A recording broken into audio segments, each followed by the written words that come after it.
Башка мамлекеттерде абдан жакшы колдонуп турган практика бул ушундай акча төлөп турган жолдорду салуу. Ал жолдордун сапаты башкача өзгөчө болот. Аябай сапаттуу жакшы жолдор болот, разметкалар болот. Ал жолдо мисалы 110, 130, 160ка чейин айдоочулар айдаса болот да. Ал жол кенен жолдор, жакшы жолдор да. Мисалы Казакстанда, Россияда ошондой жолдор бар. Ошолорду мамлекет салып берип атат, инвесторлор салып берип атат, жана жеке бизнесмендер салып берип атат да. Бул өзү ыктыяр менен. Мисалы азыр президентибиз абдан жакшы белгилеп кетти. Урматтуу Садыр Нуркожоевич айтып атат, мисалы кимиси болбосун. Өлкө башчыларынын балдары болобу, бизнесмендер болобу, инвестор болобу, жөнөкөй жаран болобу, мамлекетке салым алып келсе, ушундай жолдорду салса, аракет кылса, биз аны колдойбуз. Инвесторлорду баарына колдойбуз, аларга шарт түзүп беребиз.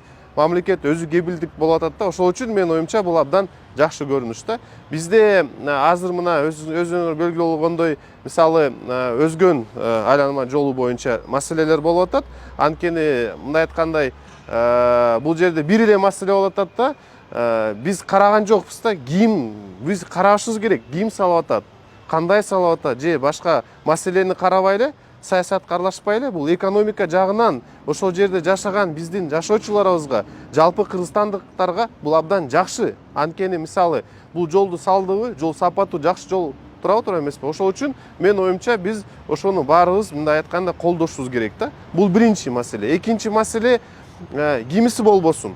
Биз азыр абдан жакшы салык айланды. Мисалы 10 жылдыктар, 20 жылдыктар, 30 жылдыктар, 40 жылдыктар салып берип атат, көпүрө салып берип атат, ФАП салып берип атат, жада калса ушундай көп объекттер салып берип атат да. Бекер эле ошол айылга калат, ошол районго калат да. Биз акырындыктан мына президент айтып атат, келиңиздер, мамлекеттин бюджеттин акчаны мындай жакшы колдонолу, бала бакча, мектептерге, социалдык объекттерге колдонолу, мындай акча төлөп турган жолдор болсо, инвесторлор салып берсин да.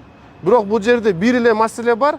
Бул жолдун өзүнү актачы бир 10-15 жыл бар экен да. Узак мөөнөттө болот экен. Бирок актап анан пайда алып келет да. Ошол үчүн менин оюмча бул абдан керектүү жакшы проекттер да. Андан тышкары бизге келген инвесторлор кайсы